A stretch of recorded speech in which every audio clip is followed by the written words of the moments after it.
to listen to someone. Maybe it could be vulnerable, maybe uncomfortable, but I'm gonna let you guys that when you are a person like teachable, coachable, you're gonna become big in this business, especially in WG. Like I told you, I had a business before, and I was doing whatever I could.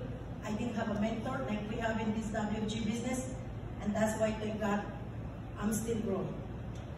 And also, and being teachable also, you know, is the secret to achieving our dreams in life. And I know a lot of people who don't want to listen to the mentors. Of course, this is one of the reasons they don't grow. They stay in the same level.